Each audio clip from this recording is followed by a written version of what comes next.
Makanya Paulus ngomong begini di Roma 5. Aku bermegah di depan kesengsaraanku. Bermegah bukan berarti dia sombong atau dia narsis. No.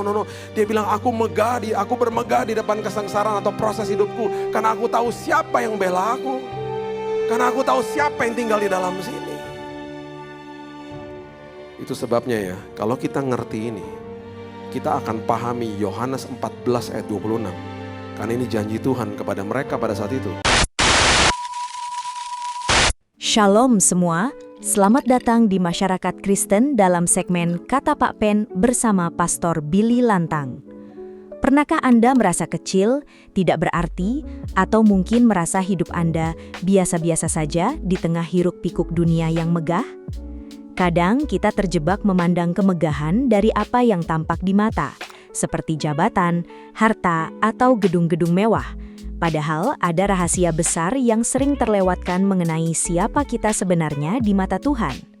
Dalam video hari ini, saya akan mengulas sebuah pesan yang sangat powerful mengenai konsep bait Allah yang sejati, berdasarkan renungan dari Pastor Billy Lantang.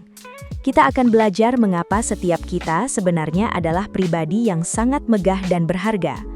Mari kita selami materinya bersama-sama, karena ini akan mengubah cara Anda memandang diri sendiri selamanya. Siapkan catatanmu, siapkan hatimu, tonton sampai habis supaya maksud dan tujuan Tuhan dalam renungan ini dapat kamu pahami dengan baik. Dan bantu kami dengan like, komen, subscribe. Let's go! Oke, dari tadi kita membahas tentang kebenaran apa yang baru saja kita rayakan, yaitu pencurahan Roh Kudus.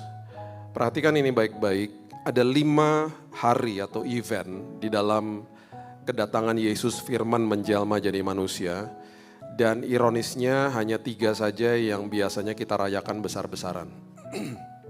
Kelahiran Yesus pastinya, kematian Yesus di Jumat Agung, dan juga kebangkitan Dia. Waktu saat kenaikan kita sudah mulai agak pudar sedikit ya, dan bahkan kita juga mungkin nggak ngerti juga esensinya mungkin. Dan waktu pencurahan Roh Kudus, kemudian kita juga hanya berpikir bahwa ya udahlah Roh Kudus dicurahkan, kita juga harus sebenarnya mengerti apa itu esensi Roh Kudus yang ada dalam hidup kita. Nah, di 2 event terakhir ini, kenapa juga disebut Pentakosta, Penta 50 dari hari kebangkitan Dia.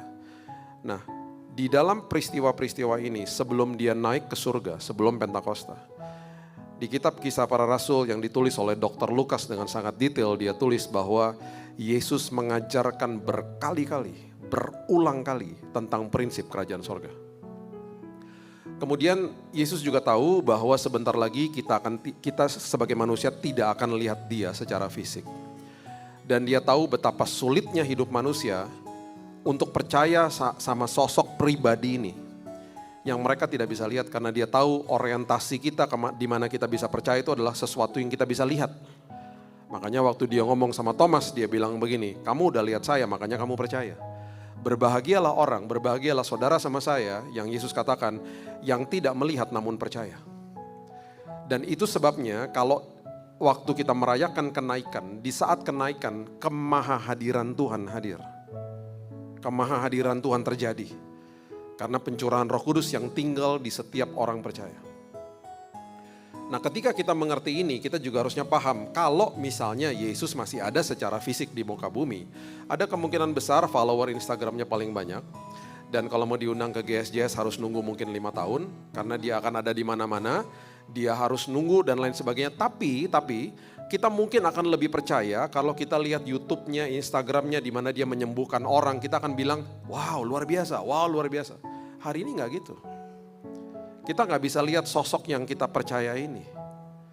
Makanya, tetapi di balik ini semuanya ada sebuah perkara yang sungguh indah. Karena sebenarnya yang lebih dahsyat lagi daripada penglihatan kita yang hanya terbatas ini, Dia memberikan sebuah keindahan dalam hidup manusia dengan satu pemberian yang luar biasa yang namanya Roh Kudus. Oke, sebelum kita sampai ke situ, kita tarik dulu ke belakang. Kenapa manusia kemudian harus mengalami hal-hal seperti ini dan apa arti yang Alkitab katakan tentang kehidupan kita hari ini? untuk kita mengerti itu dengan baik dan benar, kita harus lihat dulu waktu manusia jatuh dalam dosa, manusia itu mengalami sebuah yang namanya hukuman atas dosa, yaitu the penalty of sin, yang namanya kematian. Jadi waktu manusia berhadapan sama kematian, kematian itu akhirnya menjadi sebuah beban, menjadi sebuah penghalang, karena arti daripada kematian adalah dipisahkan dari Tuhan. Jangan berpikir formatif, jangan berpikir napas berhenti, itu hanya formatif saja, tapi esensi daripada kematian, manusia dipisahkan dari Tuhan. That is the penalty of sin. Itu adalah hukuman dosa. Di dalam peristiwa ini, sebelum akhirnya Yesus hadir di perjanjian lama, Tuhan itu rindu sekali untuk bisa manunggal dengan manusia. Tapi gak bisa. Nah, hal-hal yang sangat luar biasa kalau kita baca dan kita akhirnya harus mengerti dan akhirnya hari ini harusnya kita apresiasi luar biasa dan tidak menganggap enteng kehadiran Tuhan dalam hidup ini. Yang terjadi pada saat itu, salah satu contoh yang begitu ironis adalah ketika semak belukar itu terbakar, namun tidak terbakar, dan ada Musa di hadapannya, dan itu adalah lambang daripada hadirat Tuhan hadir di sana. Waktu Musa mau dekat-dekat, firman Tuhan dia katakan, Tuhan sendiri katakan, Musa, jangan dekat-dekat. Bayangin ya, manusia mau dekat dengan Tuhan, manusia mau cari penciptanya dan selalu punya kecenderungan untuk cari penciptanya karena itu adalah kelegaan, kepuasan yang dia terima. Manusia tidak bisa dekat-dekat bukan karena tempat itu kotor, bukan karena tempat itu najis. Inilah firman Tuhan, jangan dekat-dekat karena ini adalah tanah kudus. Jadi manusia gak bisa dekat-dekat karena itu adalah holy ground. Ironis toh. Karena Tuhan tahu ketika manusia dekat-dekat dengan kekudusan Tuhan, manusia yang tidak kudus bisa mati dilumat oleh kekudusan Tuhan. Jadi Tuhan bilang jangan dekat-dekat. Nah ketika kita kemudian lihat juga perjalanan-perjalanan daripada bangsa Israel, mulailah di tahun 1446 sebelum Masehi, 1400 tahun sebelum Yesus hadir. Tuhan mulai kasih tahu sama manusia bahwa Tuhan mau berjumpa dengan manusia. Akhirnya karena belum ada mediator agung yang namanya Yesus, haruslah dibuat tempat, haruslah ada korban-korban yang disajikan. Kitab Imamat menyajikan itu dengan cukup ngejelimet kalau kita baca. Dan akhirnya lahirlah sebuah tempat di mana tempat itu disebut Kemah Musa. Di dalam perjalanan bangsa Israel menuju kepada tanah perjanjian. Nah di dalam kemah Musa itu pun Tuhan menjelaskan atau menyuruh mereka membangunnya dengan sangat presisi. Ketika itu sudah jadi, yang boleh ketemu sama hadirat Tuhan, bertemu sama hadirat Tuhan ya, itu hanya seorang imam besar yang menjadi mediator bagi manusia dengan Tuhan. Dan itu bisa dilakukan setahun sekali, hanya menutup dosa saja, bukan menghapus dosa. Jadi dengan semua prosesi-prosesi ini, untuk ketemu sama Tuhan tuh susah. Tapi Tuhan begitu rindu, Tuhan mau manunggal dengan manusia, akhirnya dia nyatakan kuasanya, dia nyatakan juga peraturannya bagi manusia. Kalau kamu mau ketemu sama saya ya udah setahun sekali, saya minta seorang wakil dari kamu yaitu imam besar yang bisa berjumpa dengan saya, dan nanti dosa kamu ditutup, kamu harus lakukan lagi nanti tahun depan. Dengan berjalannya waktu, bangsa Israel akhirnya masuk ke dalam tanah perjanjian. Kemahnya udah gak ada karena kemahnya itu kan pindah-pindah sesuai sama perjalanan bangsa Israel. Akhirnya kemahnya gak ada udah. Tabut perjanjian yang ada di dalamnya, yang adalah lambang daripada hadirat Tuhan, bercecerlah kemana-mana. Sempat ada di tangan orang Filistin, sempat kemana-mana. Akhirnya singkat cerita, jatuh ke tangannya Raja Daud. Waktu jatuh ke tangannya Raja Daud, itu kan lambang hadirat Tuhan. Itu disimpan di sebuah kemah namanya kemah Daud. Satu hari Daud ngomong gini sama advisernya yaitu Nabi Nathan. Dia bilang gini, Nabi sini, tolong kamu doa sama Tuhan karena saya pengen banget bangun bait Allah. Karena saya pengen sekali supaya tabut itu ada di dalam bait Allah. Karena gak fair lah. Saya ini tinggal di dalam sebuah istana yang dibuat dari kayu aras. Sementara masa tabut Tuhan itu yang melambangkan hadirat Tuhan ada di sebuah kemah. Gak bener lah. Jadi saya pengen bangun bait Allah. Coba kamu tanya sama Tuhan. Nabi Nathan berdoa, dia datang lagi dengan pesan, dia kasih tahu sama Raja Daud, dia bilang gini, bos gak usah kata Tuhan. Karena nanti kata Tuhan biarkan anakmu aja yang bangun bait Allah. Tapi bos, karena bos ini udah mau supaya bangun bait Allah, inisiatifnya datang dari dia. Tuhan membuat perjanjian kudus sama Daud. Ini menggambarkan Bapak Ibu bahwa tempat pada saat itu sakralnya luar biasa. Karena hanya di sebuah tempat Tuhan bisa berjumpa dengan manusia. Dan tabut perjanjian adalah lambang daripada hadirat Tuhan. Kalau kita mau bahas tabut perjanjian lebih panjang lagi nanti. Di dalam tabut perjanjian ada apa? Di dalam tabutnya nih ada 3 elemen. Tongkat Harun, lambang daripada pemberontakan manusia kepada kepemimpinan Tuhan. 2 loh batu, lambang daripada pemberontakan manusia kepada perintah Tuhan. Roti mana, lambang pemberontakan manusia kepada provisi penyertaan Tuhan. Ditutup sama tutup pendamaian namanya. The mercy seat. Di atasnya ada malaikat kerub yang menjaga hadirat Tuhan waktu manusia diusir dari Eden. Itu ada lambang-lambangnya. Jadi pemberontakan manusia itu ditutup dengan kasih karunia Tuhan. Jadi ini lambang-lambang pemberontakan manusia yang Tuhan akhirnya datang kepada manusia. Udahlah saya tutup aja deh. Dan ketika ada atonement day atau hari pendamaian hanya bisa didamaikan sekali setahun. Tahun depan harus diulang lagi. Semuanya serba sementara. Dan ini waktu Daud akhirnya berupaya untuk membangun bait Allah. Inilah perjanjian kudus yang Tuhan berikan kepada Daud. Walaupun bukan dia yang bangun bait Allah. 2 Samuel pasal yang ke-7 ayat 16. Keluarga dan kerajaanmu akan kokoh untuk selama-lamanya di hadapanku. Tahtamu akan kokoh untuk selama-lamanya. Ikuti perlahan-lahan sejarah ini karena sangat penting supaya kita mengerti esensi daripada kehidupan kita hari ini. Gara-gara mau bangun bait Allah, Daud diberikan Holy Covenant, perjanjian kudus. Bahwa keluarga, kerajaan, bahkan tahtamu akan kokoh sampai selama-lamanya. Salah satu daripada itu yang sungguh dahsyat, tahtanya kokoh sampai selama-lamanya. Karena dari keturunan Daud lahirlah Yesus. Tahta kerajaan berlaku sampai selama-lamanya. Makanya di kitab Matius dikatakan di silsilah Yesus itu disebut anak Daud. Oke. Secara lahiriah, secara kerajaan, secara keluarga, turunannya dia juga diberkati akhirnya. Cuma gara-gara dia mau bangun bait Allah. Siapa yang bangun bait Allah setelah dia? Setelah inisiatif keluar dari Daud. Salomo anaknya. Salomo membangun bait Allah itu selesai dibangun itu pada tahun 959 sebelum Masehi. Timbul sebuah bangunan yang sangat luar biasa megahnya. Salomo hidup dalam dosa Bapak Ibu. Perhatikan apa yang Alkitab katakan. 1 Raja-Raja 11 ayat 11 sampai ayat yang ke-12 mengatakan begini. Lalu berfirmanlah Tuhan kepada Salomo, oleh karena begitu kelakuanmu, yakni engkau tidak berpegang pada perjanjian dan segala ketetapanku yang telah kuperintahkan kepadamu, maka sesungguhnya aku akan mengoyakkan kerajaan itu daripadamu dan aku akan memberikan kepada hambamu. Hanya pada waktu hidupmu aku belum mau melakukannya, oleh karena siapa? Daud ayahmu. Dari tangan anakmu lah aku akan mengoyakkannya. Because of your father, karena bapakmu aku sudah buat perjanjian kudus. Harusnya aku koyakkan loh kerajaannya. Aku luputkan kerajaanmu. Perjanjian kudus mulai berlaku bagi keturunan Daud.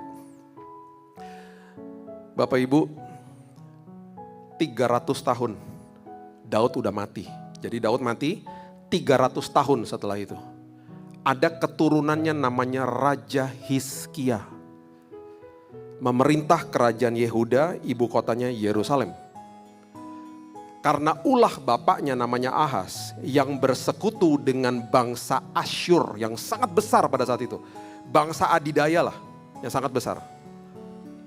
Gara-gara dia bersekutu dengan Asyur, Asyur ini akhirnya waktu mendapati anak daripada Raja Ahaz ini memerintah namanya Hizkia, mereka mulai menusuk dari belakang. Mereka bilang gini, sekarang saatnya kita ambil teritorinya mereka.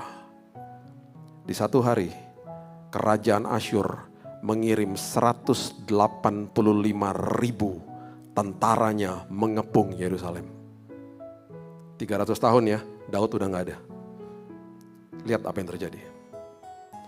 2 Raja-Raja 19 ayatnya yang ke-32 sampai 35 katakan begini. Sebab itu beginilah firman Tuhan mengenai Raja Asyur. Ia tidak akan masuk ke kota ini dan tidak akan menembakkan panah ke sana. Juga ia tidak akan mendatangi dengan perisai dan tidak akan menimbun tanah menjadi tembok untuk mengepungnya. Melalui jalan daripada ia datang, ia akan pulang. Tetapi ke kota ini ia tidak akan masuk, demikianlah firman Tuhan. Dan aku akan memagari kota ini untuk menyelamatkannya. Oleh karena aku dan oleh karena siapa? Daud hambaku. Maka pada malam itu, keluarlah malaikat Tuhan, dibunuhnyalah 185.000 orang di dalam perkemahan Asyur. Waktu mereka bangun pagi-pagi tinggal bangkai semuanya. 300 tahun Daudnya udah gak ada. Keturunannya dijaga sama Tuhan gara-gara moyangnya dulu mau bangun bait Allah. Begitu sakralnya sebuah tempat dan turun-temurun, ini merupakan sebuah tradisi yang dialami sama bangsa Yahudi. Tempat, dan selalu tempat. Satu hari, di tahun sekitar 586 sebelum Masehi, Yerusalem diserang sama kerajaan Babel. Bapak Ibu mungkin pernah dengar nama rajanya Nebukadnezar. Diserang sama Babel, bait Allah yang didirikan sama Salomo dihancurkan sehancur-hancurnya. Jadi bait Allah pertama itu hanya berdiri 373 tahun. Hancur. Waktu diserang, dihancurkan, akhirnya orang-orang dari Yahudi dibawa ke Babel. Terjadilah sebuah exile atau pengasingan pada saat itu. Disitulah kita baca kitab-kitab seperti Daniel, kisah-kisah seperti Sadrak, Mesak, dan Abednego. Mereka adalah anak-anak muda Yahudi yang dibawa ke Babel. Yang hari ini adalah Irak, Mesopotamia. Satu hari setelah puluhan tahun ada di sana, mereka diizinkan pulang. Dan kerajaan Babel memberikan izin kepada bangsa Yahudi untuk kembali mendirikan bait Allah yang kedua. Bait Allah yang kedua itu akhirnya didirikan sama seorang yang namanya Zerubabel. Bait Allah yang kedua akhirnya juga direnovasi sama Herodes. Dan kalau Bapak Ibu baca kisah-kisahnya Yesus di perjanjian baru, kalau dia bilang soal bait Allah dan dia sedang ada di bait Allah, itu berarti bait Allah yang kedua. Yang didirikan sama Zerubabel dan direnovasi akhirnya sama Herodes di zamannya Yesus. Waktu bait Allah yang kedua dibangun, ada banyak orang yang nangis karena bangunannya tidak semegah yang awal. Coba lihat Ezra pasalnya yang ke-3 ayat 12 katakan begini. Tetapi banyak di antara para imam, orang-orang Lewi, kepala-kepala kaum keluarga, orang tua-tua yang pernah melihat rumah yang dahulu, yang pernah melihat bait Allah yang pertama, menangis dengan suara nyaring ketika perletakan dasar rumah ini dilakukan di depan mata mereka. Ada banyak bukti di dalam kitab Hagai menjelaskan ayat ini. Mereka menangis karena mereka berpikir bait Allahnya tidak semegah yang pertama. Kembali, kemegahan bagi manusia adalah tempatnya.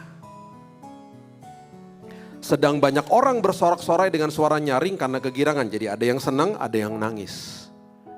Tiba-tiba di zaman pembangunan bait Allah yang kedua, ada seorang nabi yang hidup saat itu namanya Hagai. Dan saat itu dia kemudian mendapatkan sebuah nubuatan dari Tuhan. Yang hari ini kita juga gak tahu apa yang ada di benaknya waktu dia tulis nubuatan ini. Ada kemungkinan besar di dalam pikirannya dia, bait Allah nanti yang akan hadir adalah bait Allah yang lebih besar daripada bait Allah yang dibangun pada saat itu. Karena ini kalimatnya. Hagai pasal yang kedua ayat yang ke-9 katakan begini. Hagai pasal yang kedua ayat 9. adapun rumah ini. Adapun rumah ini. Kemegahannya, perhatikan ini. Kemegahannya yang kemudian akan melebihi kemegahannya yang semula. Firman Tuhan semesta alam. Jadi nanti bait Allah yang akan dibangun yang kemudian akan lebih megah daripada bait Allah yang dulu. Firman Tuhan semesta alam. Dan di tempat ini, kenapa dia megah? Karena Tuhan akan memberi damai sejahtera. Demikianlah firman Tuhan semesta. Oke, supaya kita gak lupa. Mari sama-sama katakan sama saya, damai sejahtera. 2, 3, damai. Jangan lupa itu. Jangan lupa itu. Rumah yang kemudian itu megah karena ada damai sejahtera di dalamnya. Oke. Hagai tulis ini, saya gak tahu di dalam benaknya seperti apa. Ratusan tahun setelah ini, Yesus hadir. Yesus hadir. Waktu dia hadir, dia mulai berkhotbah, dia mulai membagikan firman yang banyak mementahkan tentang tradisi-tradisi Yahudi pada saat itu pastinya. Salah satunya mengenai bait Allah. Salah satunya mengenai struktur daripada gedung tempat pertemuan antara Tuhan dengan manusia. Matius pasal yang ke-12 ayatnya yang ke-6. Coba lihat. Matius 12 ayat yang ke-6. Yesus berkata begini, dan ini pasti membingungkan banyak orang. Aku berkata kepadamu, di sini ada yang melebihi apa? Bait Allah. Bingung kan? Mereka mungkin berpikir begini, oh bentar lagi mungkin ada bait Allah yang ketiga.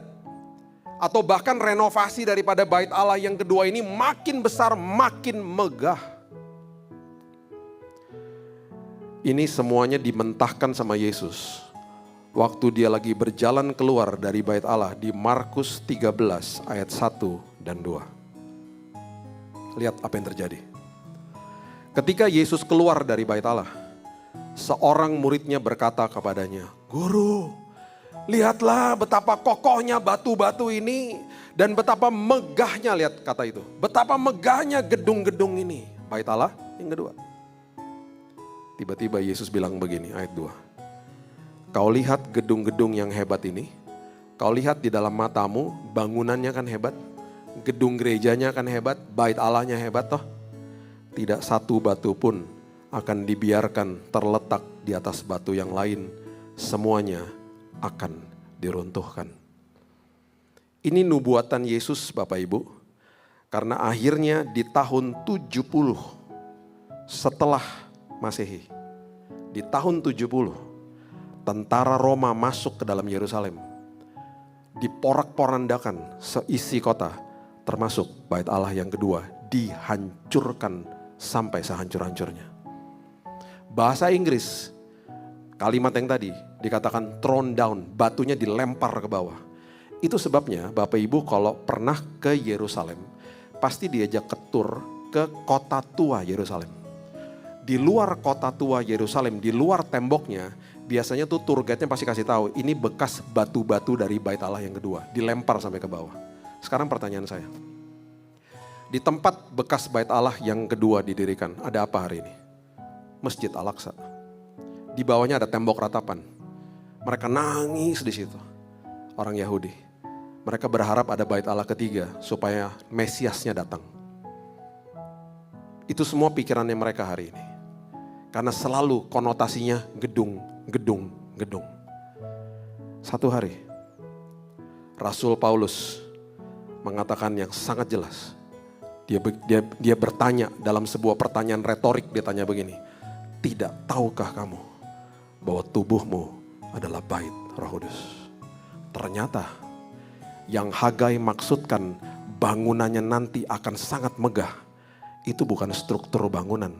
Ternyata yang megah adalah saudara sama saya. Karena hari ini Yesus tinggal di dalam sini. Itu sebabnya kalau kita nggak pahami ini, kita akan anggap enteng. Bahwa Roh Kudus tinggal di dalam sini. Berarti apa? Kalau saya bangun pagi, saya lihat di kaca. Harusnya saya bilang apa? Tuhan terima kasih. Bahwa saya adalah kehidupan yang sangat megah. Karena Roh Kudus tinggal di dalam sini. Pertanyaan yang sangat penting. Roh Kudus tinggal di dalam sini. Tuhan manunggal sama manusia. Kok gak mati? Ayo.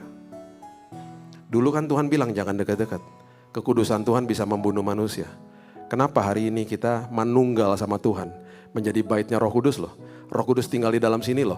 Roh Kudus adalah meterai keselamatan loh. Roh Kudus gak pernah tinggalin kita loh. Kok gak mati? Karena tiap hari kita dikuduskan sama darah Yesus yang tercurah setiap hari. Bukan usaha kita. Bukan kamu hidup taat supaya kamu kudus. No. Saya hidup taat karena saya sudah dikuduskan sama Tuhan. Saya hidup taat karena ketaatan adalah buah daripada keselamatan yang saya diberikan. Itu.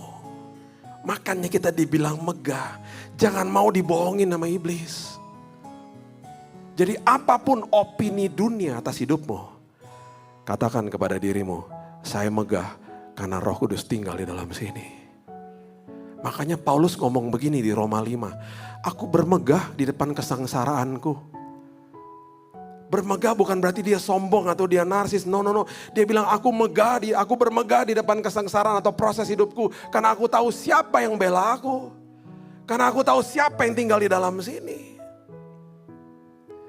Itu sebabnya ya, kalau kita ngerti ini, kita akan pahami Yohanes 14 ayat 26.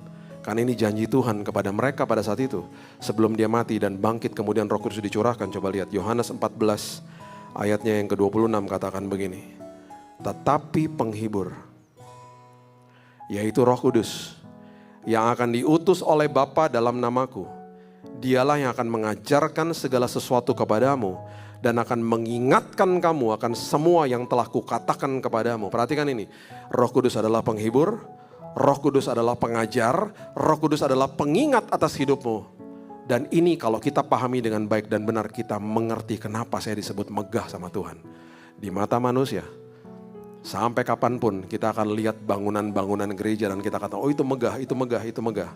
Di mata kerajaan sorga, yang megah bukan gedungnya. Di mata kerajaan sorga hari ini yang megah adalah saudara dan saya. Karena kita adalah bait Roh Kudus. Itu yang kita perlu pahami hari ini. Penghibur, oke? Bahasa Yunani dari penghibur artinya parakletos. Parakletos artinya advocate. Pribadi yang membela saudara dan saya. Pribadi yang berperan menjadi intercessor ketika kita gak bisa berdoa. Makanya di Alkitab dikatakan Roh Kudus berdoa bagi kamu. Wow. Saya terima hasil vonis dokter mati 3 bulan habis kena kanker darah 2019. Banyak hari-hari saya gak bisa berdoa. Karena sedih. Karena anak saya Raina waktu itu masih duduk di bangku SMA. Anak saya yang Keiten masih duduk di bangku SD tahun 2019. Berarti apa? Dua-duanya akan menghadapi ujian nasional dan dua-duanya akan lulus di bulan Juni. Dua-duanya pasti ada acara wisuda di sekolah masing-masing. Saya cuma bisa berdoa sampai ke titik ini dan saya udah gak bisa doa lagi di awal. Saya bilang gini, Tuhan, di bulan Juni mereka lulus loh Tuhan. Ini bulan Januari. Kalau saya divonis mati berarti Februari, Maret, April, gone saya. Tuhan, tolong Tuhan, aku mau pulang bukan di kantong jenazah. Aku mau pulang sembuh Tuhan. Berikan kado buat anak-anakku Tuhan. Bapak Ibu, di bulan Juni, saya hadir di wisuda mereka berdua duduk di depan. Dalam kondisi kurus tapi sembuh total dari kanker. Sembuh total. Di hari-hari yang sulit, di hari-hari yang gak bisa berdoa, saya sama istri saya pegangan tangan, kita perjamuan kudus yang bisa kita lakukan hanya nangis. Dan di situ saya dihiburkan Tuhan, karena apa? Disitulah parakletos terjadi. Roh Kudus berdoa bagi saya. Dan ada sebuah kalimat, makanya kalau kita lihat bahasa Yunani, it's so presisi. Presisinya luar biasa, ada satu fungsi daripada parakletos yang terjadi. Coba lihat ini baik-baik. Lukas 15 ayat yang ke-20. Ini adalah kisah tentang anak yang terhilang toh. Anak yang terhilang ketika kembali kepada bapaknya, ini adalah perumpamaan. Coba lihat ini. Maka bangkitlah anak itu, anak yang terhilang, si bungsu, pergi kepada bapaknya. Ketika ia masih jauh, ayahnya telah melihat, tergerak hati oleh belas kasihan. Ayahnya berlari mendapatkan anaknya itu, lalu merangkul, perhatikan kata itu, merangkul dan mencium dia. Bahasa Inggrisnya to fall upon his neck, dirangkul gini lehernya. Kata merangkul itu adalah epipipto. Kata yang sama, epipipto itu digunakan di Kisah Rasul pasal yang ke-10 ayat 44. Coba lihat. Kisah Rasul 10 ayat 44 mengatakan, ketika Petrus sedang berkata demikian, ketika Petrus sedang berkhotbah, turunlah Roh Kudus ke atas semua orang yang mendengarkan pemberitaan itu. Kata turun di situ adalah epipipto. Jadi ketika Roh Kudus turun ke dalam hidup saudara dan saya, Roh Kudus itu merangkul kita, dan setiap hari kalau kita bangun pagi, kalau kita ngerti ini, kita harusnya sadar setiap hari Tuhan peluk hidupmu. Setiap hari. Apapun kegagalanmu, apapun yang kau buat dalam hidupmu, ketika engkau sudah terima Yesus sebagai juru selamat, tiap hari dirangkul, dicium, dirangkul, dicium. Epipipto itu adalah arti daripada parakletos. Dia adalah pribadi yang intercede, dia adalah pribadi yang membela hidupmu. Oh, kamu dituduh sama iblis tentang masa lalumu, sini. Dipeluk sama dia. Kata siapa? Bagi aku kamu lebih daripada pemenang. Bagi aku, di hadapan aku, engkau sempurna dan luar biasa. Bahkan engkau sangat megah karena rohku tinggal di dalammu. Bahkan kitab Roma mengatakan begini, roh yang membangkitkan Kristus dari kematian tinggal di dalam orang percaya. Ayo, kurang dahsyat apa lagi kita? Jangan mau dibohongin iblis. Jangan mau dibohongin iblis. Kemudian firman Tuhan katakan apa? Roh itu bukan sekedar sebagai parakletos, sebagai penghibur. Dia mengajar kita. Kata mengajar di dalam bahasa Yunani adalah kata yang artinya didasko. Didasko adalah prolonged teaching. Dia gak ada capek-capeknya ngajarin kita. Masalahnya gini, gimana dia mau ngajarin kita kalau makalahnya aja kita gak pernah baca. Gimana dia mau ngajarin kita kalau firman aja kita gak baca. Kalau firman aja kita gak dengar. Makanya saya bawel kan sama jemaat saat teduh Bapak Ibu kalau pagi. Karena firman yang menopang, karena ada fungsi Roh Kudus yang luar biasa di dalam sini mau ngajarin kita tiap hari. Banyak orang yang saya kenal. Karena hidupnya intim sama Tuhan. Gak pakai sekolah-sekolah STT itu. Mereka tahu kok kehendak Tuhan, mereka makin paham firman Tuhan. Karena mereka bergumul, saya bukan salahin STT ya. Tapi maksudnya gini loh, banyak orang yang ngalami Tuhan, mereka ngerti firman. Ngerti firmannya sampai sedetail itu dengan keintiman bersama Tuhan. Karena ada Roh Kudus yang ngajarin dia. Dan kemudian dikatakan lagi, Roh Kudus itu mengingatkan hupomimnesko. Itu artinya dia ngajarin kita, kemudian dia ingetin kita.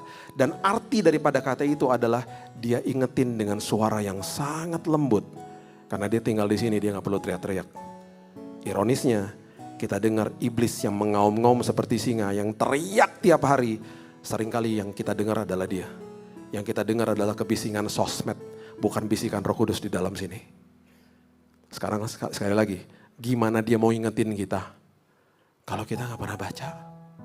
Gimana dia mau ingetin kita kalau kita gak tahu firman? Kalau kita gak pernah baca firman? Bapak Ibu, firman yang kita baca 2 hari lalu ya, belum tentu kita ingat hari ini. Karena kita disibukkan dengan banyak rutinitas. Gak usah rasa bersalah. Di saat kita berhadapan sama masalah, disitulah fungsi daripada Roh Kudus yang mengingatkan kita tentang firman yang mungkin kita baca seminggu lalu, atau bulan lalu, atau mungkin tahun lalu. Karena firman yang kita baca udah ke-download ke dalam sini dan firman itu hidup. Dia ingetin, dia bilang ini, udahlah nak, tenang aja. Ada kuasa di balik ucapan syukur. Udahlah nak, Matius 6 ayat 31, jangan khawatir dan berkata, apa yang kamu makan minum, kita jadi ingat sendiri. Oh iya ya. Saya masuk ke Singapore General Hospital. Saya ada asuransi, cuman karena masih ada waktu yang harus ada waktu 90 hari kan nunggu ya. Saya kan sakit di hari ke-76, jadi asuransi gak cover lah.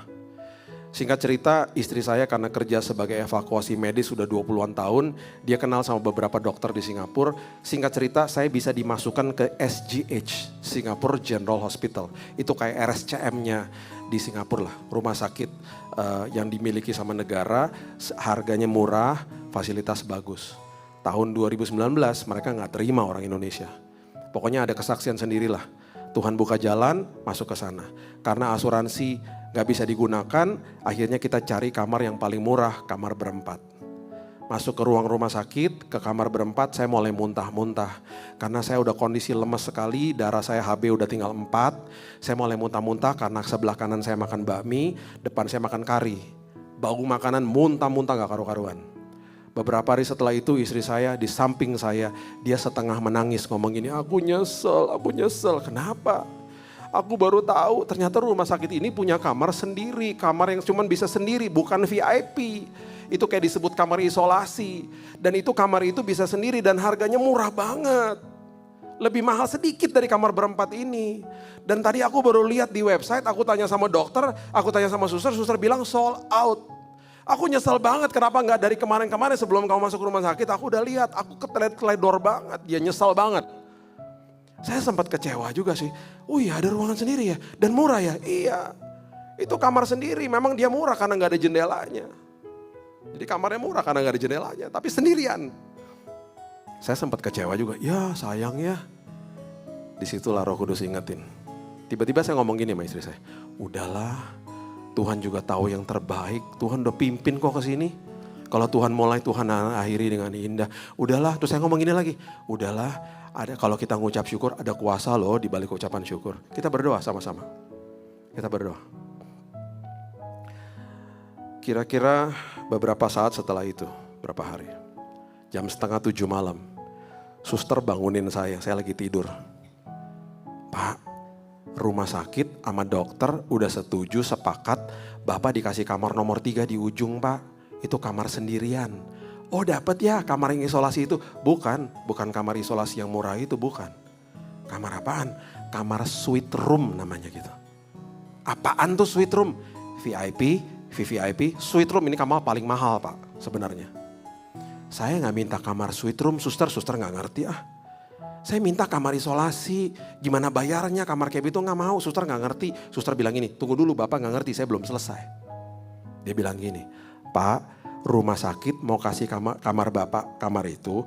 Karena itu satu-satunya kamar yang tersedia yang kosong, yang sendiri. Itu sebabnya Bapak mau dipindahin ke situ. Tapi bayarnya gimana? Nggak masalah Pak, Bapak masuk ke sana bayarnya bayar kamar isolasi. Oh mau. That's a good deal. Mau saya bilang gitu. Beneran suster? Iya, kapan bisa masuknya? Sekarang. Udah siap, udah disiapin buat Bapak. Oke, istri saya mana ya? Lagi ke bawah Pak, barusan izin beli makanan. Saya telepon, gak diangkat-angkat. Dalam hati saya gini, kalau gue gak pindah, rumah sakit ganti pikiran repot gue. Saya masuk rumah sakit di kursi roda, udah gak bisa jalan. Saya turun dari tempat tidur, hormon adrenalin toh, jalan toh. Saya packing semua barang, kan cuma di ujung. Jadi saya ambil tuh koper, saya jalan di koridor rumah sakit. Begini-begini jalannya. Suster berteriak dari ujung, kursi roda. Saya bilang, minggir kamar nomor 3 mana buruan. 3 suster datangin saya. Yang 1 pegang koper, yang 2 ngebopong saya sampai di kamar nomor 3. Sebelum masuk saya bilang ini, tunggu. Foto dulu, ada tulisannya suite room. Pintunya lebih gede daripada yang lain. Tunggu. Wow. Kita buka toh pintunya kan. Pas saya buka, besar banget tuh kamar. Itu sahabat saya Richard Buntario ada di situ. Dia pernah datang kunjungin saya di sana. Saya buka toiletnya. Ada karpet-karpetnya di dalamnya. Sampai saya bilang gini, Tuhan tidur di toilet juga gak apa-apa Tuhan. Toiletnya aja bagus banget Tuhan. Saya masuk ke kamar, suster beresin semua barang-barang saya, bantuin saya. Saya masuk ke selimut tenang, air diffuser udah nyala. Aduh, istri datang. Ih kok udah rapi? Iyalah, kita cepat-cepat settle down. Supaya kalau rumah sakit ganti pikiran, mereka gak tega. Udahlah, kita udah settle di sini. Sebelum susternya pergi dari kamar, dia ngomong gini sama saya. Pak, kamar nomor 3 ini cuma ada beberapa di rumah sakit ini. Dan kamar nomor 3 ini biasanya dibook sama raja-raja dari Timur Tengah. Karena ini kamar mahalnya luar biasa. Oh ya? Saya bilang gini sama suster. Kenapa suster saya dapat kamar ini? Karena saya juga anak raja. Saya bilang gini sama istri saya. Kalau kemarin kamar isolasinya ada. Ya kita masuk ke situ. Gak ada jendelanya, kecil pula. Tuhan selalu punya yang terbaik buat anak-anaknya. Makanya kamarnya penuh. Karena Tuhan mau kasih yang lebih baik. Saya disembuhkan Tuhan nih. Bapak Ibu mungkin udah tahu lah kesaksian. Saya disembuhkan Tuhan. Saya disuruh pulang sama dokter 2 minggu. Pak, 2 minggu balik lagi ya Pak ke sini. Balik 2 minggu ke sini. Nanti kita akan ada lanjutan perawatan di sini. Jadi sebelum keluar dari kamar nomor 3 saya fotoin selfie. Aduh, makasih ya Tuhan buat kamar ini. Ya udahlah, ntar kamar yang isolasi dapat berikutnya nggak masalah. Istri saya udah langsung taruh nama, booking waiting list. 2 minggu kita balik lagi. Istri saya bilang, gimana? Kamar isolasi udah ada? Belum ada, Bu. Ya, kita udah mikir ya, kamar berempat lagi. Rumah sakit bilang gini, no problem, kamar nomor 3 masih kosong. Dan rumah sakit udah setuju, boleh lagi masuk ke situ. Tapi bayarnya kamar isolasi kan aman katanya. Kenapa? Anak raja. Semua itu ya, semua itu. Itu karena Roh Kudus ngingetin di dalam sini. Makanya ya, hidup gak jadi gak stres toh. Nah, saya tutup sama ayat ini. Ayat 27. Ayat terakhir, ayat favorit jemaat kecuali jemaat GSJS ya. Kalau jemaat GSJS dengar ayat terakhir langsung gini, ya kok terakhir sih? Saya masih pengen belajar. Tapi gereja lain dengar ayat terakhir, yes abis ini pulang gitu. Tapi GSJS beda. Ayat terakhir, ya kok terakhir sih? Bukannya sejam lagi firman Tuhan. Mukanya beda, auranya beda sini. Tahu Pastor Andrew ngajarin apa? Luar biasa nih orang. Ayat 27. Tadi saya suruh kita katakan sama-sama rumah yang megah. Karena di dalamnya ada damai. Setelah Roh Kudus diberikan, perhatikan ayat 27. Right below, di bawahnya persis. Yesus nih yang ngomong loh. Damai sejahtera ku tinggalkan bagimu. Bukan Roh Kudusnya aja. Damai sejahtera ku tinggalkan bagimu. Damai sejahtera ku berikan kepadamu. Dan apa yang kuberikan tidak seperti yang diberikan oleh dunia kepadamu.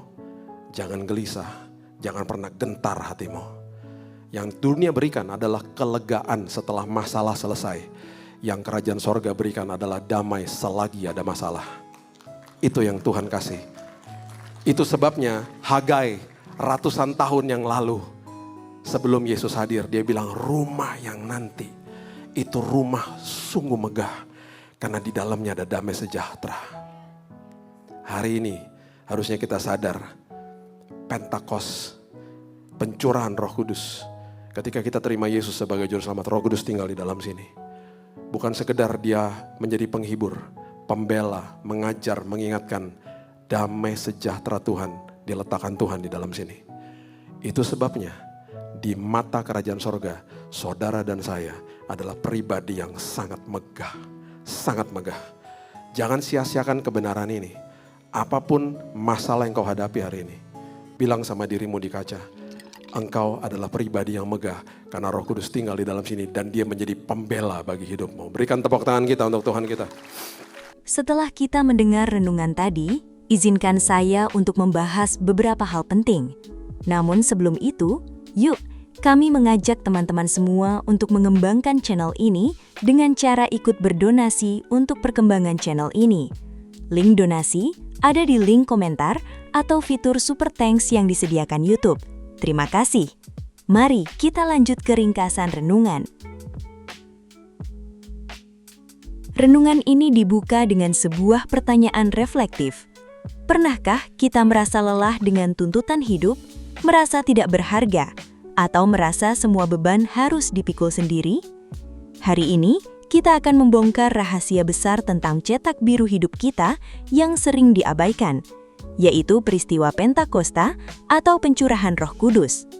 Disadari bahwa dari 5 peristiwa besar kedatangan Yesus ke bumi, kelahiran, kematian di Jumat Agung, kebangkitan, kenaikan ke surga, dan pencurahan Roh Kudus, kita cenderung hanya merayakan 3 yang pertama saja secara besar-besaran. Padahal, ada alasan kuat mengapa Yesus memilih untuk tidak lagi berada secara fisik di bumi, melainkan mengirimkan Roh Kudus untuk tinggal di dalam kita. Melalui narasi ini, kita akan menelusuri sejarah ribuan tahun dari zaman Musa, Raja Daud, runtuhnya Bait Allah, hingga sebuah kebenaran revolusioner bahwa tubuh dan hidup kita saat ini adalah bangunan yang sangat megah di mata kerajaan surga. Akar masalah, dosa memisahkan manusia dari Tuhan. Manusia sulit percaya pada sesuatu yang tidak terlihat. Yesus tahu hal ini, sebagaimana tercermin dalam kisah Thomas yang baru percaya setelah melihat bekas paku. Yesus berkata, "Berbahagialah mereka yang tidak melihat namun percaya." Jika Yesus masih ada secara fisik di bumi, akan ada keterbatasan ruang dan waktu. Namun, Tuhan memberikan sesuatu yang jauh lebih dahsyat, yaitu Roh Kudus-Nya. Untuk memahami betapa berharganya Roh Kudus, kita harus menarik sejarah ke belakang.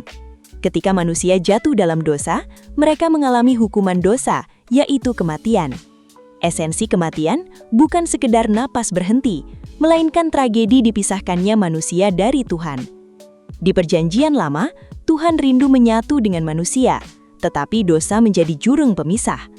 Contoh ikonik adalah ketika Musa berhadapan dengan semak belukar yang terbakar. Saat Musa ingin mendekat, Tuhan berseru, "Jangan dekat-dekat, lepaskan kasutmu, karena tempat engkau berdiri adalah tanah kudus." Ini ironis, manusia rindu mencari penciptanya, tetapi Tuhan melarang mereka mendekat. Bukan karena tempat itu najis, melainkan karena tempat itu kudus. Tuhan tahu bahwa manusia yang tidak kudus akan mati dilumat oleh kekudusannya yang absolut. Perjalanan tempat hadirat Tuhan dari kemah Musa hingga Bait Salomo.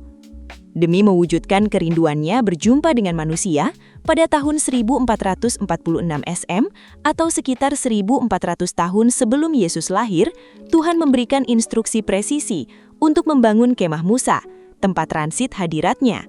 Karena belum ada mediator agung, yaitu Yesus Kristus, hadirat Tuhan dijembatani oleh korban penghapus dosa. Hanya imam besar yang boleh masuk ke ruang Maha Kudus setahun sekali, dan ritual itu hanya menutup dosa, bukan menghapusnya. Tahun berikutnya, ritual rumit itu harus diulang. Setelah bangsa Israel menduduki tanah perjanjian, kemah Musa perlahan hilang, digantikan oleh tabut perjanjian sebagai simbol hadirat Tuhan. Tabut ini sempat berpindah-pindah, bahkan jatuh ke tangan bangsa Filistin, hingga akhirnya dibawa Raja Daud ke Yerusalem dan ditempatkan di kemah Daud.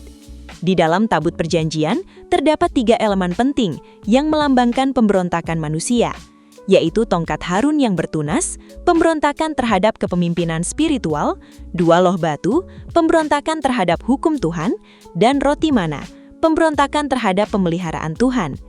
Ketiga simbol pemberontakan ini ditutup rapat oleh tutup pendamaian atau the mercy seat, di mana ada patung kerub yang menjaga hadirat Tuhan.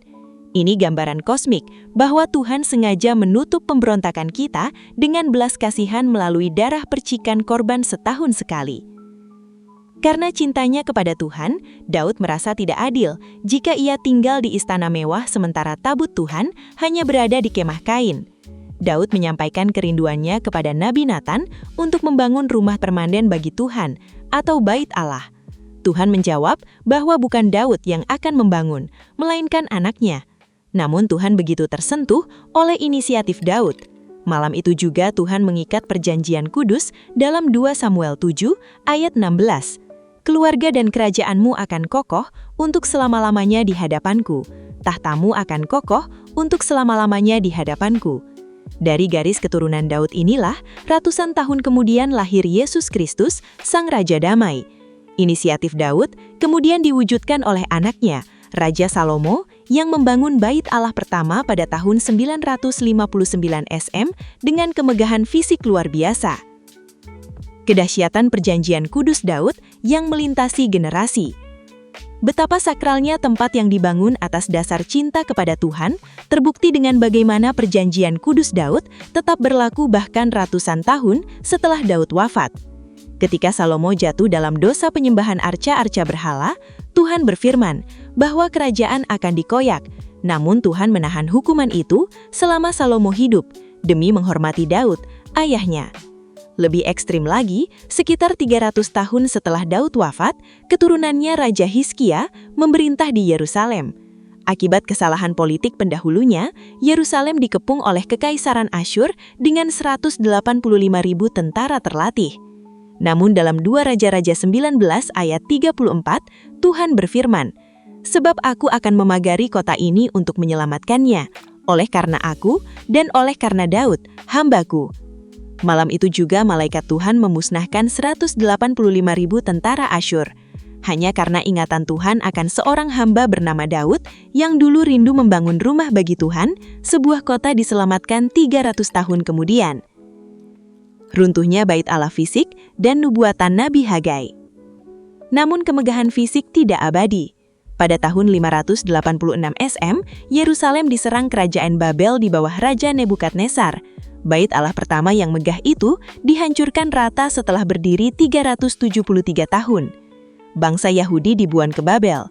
Setelah puluhan tahun, mereka diizinkan kembali dan mendirikan Bait Allah kedua di bawah pimpinan Zerubabel yang telah direnovasi total oleh Raja Herodes di zaman Yesus. Ketika fondasi Bait Allah kedua diletakkan, banyak imam dan orang tua yang pernah melihat kemegahan bait pertama menangis keras, karena bangunan baru itu tidak ada apa-apanya dibandingkan Bait Salomo. Di tengah tangisan ketidakpuasan itu, Tuhan membangkitkan Nabi Hagai untuk menyampaikan nubuatan misterius dalam Hagai 4 ayat 9. Adapun rumah ini, kemegahannya yang kemudian akan melebihi kemegahannya yang semula, firman Tuhan semesta alam. Dan di tempat ini, aku akan memberi damai sejahtera. Ratusan tahun orang Yahudi menanti Bait Allah ketiga yang lebih besar, namun ketika Yesus datang, dia menjungkir balikan seluruh konsep fisik tersebut. Dalam Matius 12 ayat 6, Yesus berkata, "Di sini ada yang melebihi Bait Allah." Kemudian, puncaknya ketika seorang murid memuji kemegahan Bait Herodes, Yesus menjawab dalam Markus 13 ayat 1 dan 2, "Kau lihat gedung-gedung yang hebat ini, tidak satu batu pun akan dibiarkan terletak di atas batu yang lain, semuanya akan diruntuhkan." Nubuatan ini digenapi secara akurat pada tahun 70 Masehi, ketika tentara Romawi membumi hanguskan Yerusalem dan meruntuhkan Bait Allah kedua hingga tak bersisa. Kini di bekas runtuhan itu berdiri Masjid Al-Aqsa, dan orang Yahudi hanya menyisakan tembok ratapan. Kebenaran revolusioner, kamulah Bait Allah yang megah itu. Jika Bait Allah fisik telah hancur total, di mana penggenapan nubuatan Hagai bahwa kemegahan rumah yang baru akan melebihi yang semula? Rasul Paulus membongkar rahasia di Lawi melalui pertanyaan retorisnya. Tidak tahukah kamu bahwa tubuhmu adalah bait Roh Kudus? Ternyata bangunan megah yang dimaksud Nabi Hagai bukanlah batu marmer atau emas, melainkan kita, orang-orang percaya. Kemegahan kita bukan karena atribut fisik, melainkan karena pribadi yang tinggal di dalam kita, yaitu Roh Kudus. Pertanyaan teologis penting, dulu Musa mendekati tanah kudus saja diancam mati karena ketidakkudusannya. Mengapa hari ini Tuhan yang Maha Kudus bisa tinggal di dalam tubuh kita yang penuh kelemahan dan kita tidak mati? Jawabannya, karena setiap hari hidup kita terus-menerus dikuduskan oleh percikan darah Yesus yang tercurah di Kalvari. Kita hidup taat bukan agar menjadi kudus, melainkan karena kita telah dikuduskan oleh anugerah-Nya. Ketaatan adalah buah keselamatan, bukan syarat keselamatan. 3 peran dahsyat Roh Kudus, Yohanes 14:26. Sebagai penghibur dan pembela Parakletos. Kata penghibur dalam bahasa Yunani berarti advocate atau pembela hukum atau penasihat yang mendampingi di pengadilan. Dia membela kita dan menjadi pendoa syafaat ketika kita kehabisan kata-kata. Pastor Billy Lantang berbagi kesaksian pada tahun 2019. Beliau divonis kanker darah stadium akhir dan diprediksi hanya hidup 3 bulan. Hatinya hancur karena kedua anaknya akan menghadapi ujian nasional dan wisuda pada Juni 2019. Secara medis beliau akan meninggal sebelum sempat melihat anaknya wisuda. Banyak hari dilewati tanpa kemampuan merangkai doa. Hanya berpegangan tangan dengan istri, melakukan perjamuan kudus di rumah sakit, dan menangis. Namun Roh Kudus berdoa menggantikannya dengan keluhan yang tak terekspresikan. Hasilnya, di bulan Juni 2019, Pastor Billy hadir di wisuda kedua anaknya dalam kondisi kurus, tetapi dinyatakan sembuh total hingga hari ini. Kata epipto, bahasa Yunani untuk merangkul leher, digunakan dalam perumpamaan anak yang hilang, Lukas 15:20. Ketika ayah berlari, merangkul dan mencium leher bungsunya. Kata yang sama dalam Kisah Para Rasul 10:44, ketika Roh Kudus turun ke atas semua orang. Artinya, ketika Roh Kudus turun, Dia mendekap erat lehermu, memelukmu dan menciummu setiap pagi. Tidak peduli kegagalanmu kemarin, saat engkau berbalik kepadanya, Dia membisikkan bahwa di hadapannya engkau sempurna, megah dan berharga. Sebagai pengajar, didasko. Didasko berarti proses pengajar yang terus-menerus, mendalam dan tanpa lelah.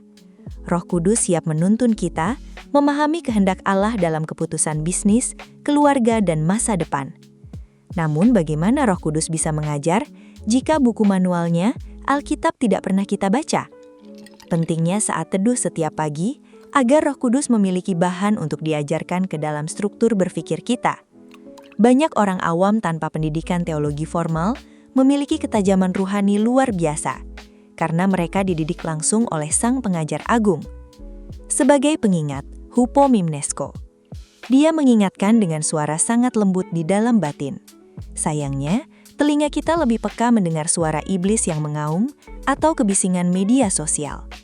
Roh Kudus bertugas mendownload firman yang pernah kita baca, lalu mengaktifkannya kembali saat kita menghadapi badai masalah. Pengalaman nyata, saat Pastor Billy dirawat di Singapore General Hospital, SGH, tahun 2019, karena jatuh sakit di hari ke-76, dari syarat 90 hari masa tunggu asuransi menolak menanggung biaya. Mereka terpaksa mengambil kamar bangsal berisi 4 pasien. Kondisi beliau sangat lemah dengan HB darah 4, ruangan bising dan bau makanan membuatnya muntah terus. Istrinya menyesal karena baru tahu ada kamar isolasi mandiri murah, tetapi sudah sold out. Pastor Billy sempat kecewa, tetapi Roh Kudus mengingatkan tentang kuasa ucapan syukur. Mereka berdoa mengucap syukur. Sekitar pukul 23.30, seorang suster memberitahu bahwa manajemen rumah sakit memindahkan Pastor Billy ke kamar nomor 3 di ujung koridor. Kamar itu bukan isolasi murah, melainkan suite room VVIP termahal. Pastor Billy panik karena tidak punya uang. Suster tersenyum, karena ini satu-satunya kamar mandiri yang tersisa dan sangat dibutuhkan, rumah sakit memutuskan memberikan suite room dengan tarif disamakan dengan kamar isolasi murah. Pastor Billy berjalan sendiri, menyeret koper karena takut manajemen berubah pikiran.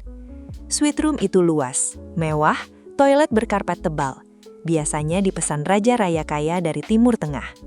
Pastor Billy menjawab suster, "Saya bisa mendapatkan kamar ini karena saya juga anak raja. Raja di atas segala raja." 2 minggu kemudian saat kontrol medis, kamar suite nomor 3 itu tetap dikosongkan khusus untuknya dengan tarif murah yang sama. Damai sejahtera Allah yang berbeda dari dunia. Yohanes 14:27. Pastor Billy menyandingkan nubuatan Hagai dengan janji Yesus. Damai sejahteraku tinggalkan bagimu. Damai sejahteraku kuberikan kepadamu, dan apa yang kuberikan tidak seperti yang diberikan oleh dunia kepadamu. Jangan gelisah dan jangan gentar hatimu. Perbedaan mendasar. Dunia memberikan kelegaan setelah masalah selesai. Utang lunas, penyakit sembuh. Tetapi damai kerajaan surga bekerja supranatural. Damai itu diberikan di tengah-tengah badai sedang mengaum. Masalah mungkin belum selesai, tetapi di dalam hati ada ketenangan yang tidak masuk akal karena Sang Pembela ada di dalammu. Itulah sebabnya rumah rohani kita disebut sangat megah. Identitas diri mengatasi insekuritas. Nilai diri tidak ditentukan oleh opini dunia. Kita adalah bangunan lebih megah dari Bait Salomo karena Roh Kudus tinggal di dalam kita. Penerapan. Setiap pagi berkata di depan cermin, "Saya adalah pribadi megah karena Roh Kudus tinggal di dalam saya." Keintiman dan penundaan ego. Roh Kudus adalah pengajar dan pengingat. Butuh bahan baku firman Tuhan. Penerapan, disiplin saat teduh setiap pagi sebelum menyentuh gadget. Baca Alkitab minimal 1-2 pasal setiap hari. Saat krisis, Roh Kudus akan mengingatkan firman yang telah ditabung. Kekuatan ucapan syukur di tengah kesesakan. Ucapan syukur di tengah kemustahilan memiliki frekuensi iman tinggi yang menggerakkan tangan Tuhan. Ketika pintu kecil kamar isolasi ditutup, itu tanda Tuhan mau memindahkan ke suite room kelas raja. Penerapan, ketika menghadapi situasi buruk, jangan menggerutu. Ambil tindakan radikal. Tuhan, secara manusia saya kecewa, tetapi saya memilih bersyukur karena rencanamu pasti lebih indah. Warisan rohani bagi generasi penerus. Kesetiaan dan cinta kita kepada Tuhan hari ini tidak akan sia-sia. Tuhan mengingat perjanjian kudus melintas generasi. Kebaikan Daud memagari Yerusalem 300 tahun kemudian. Penerapan, hiduplah dengan kesadaran bahwa ketaatan kita hari ini membangun benteng perlindungan bagi anak, cucu, dan cicit kita di masa depan. Perjalanan hadirat Tuhan dari kemah Musa, tabut perjanjian, bait Salomo yang hancur, hingga bait Herodes yang diruntuhkan, membawa pada kesimpulan agung. Tuhan tidak lagi bertarik tinggal di bangunan buatan tangan manusia. Sejak Pentakosta, tempat tinggal favorit Tuhan adalah di dalam hati dan tubuhmu. Melalui darah Yesus, kamu telah dikuduskan secara sempurna, sehingga layak menjadi tempat kediaman Allah yang hidup.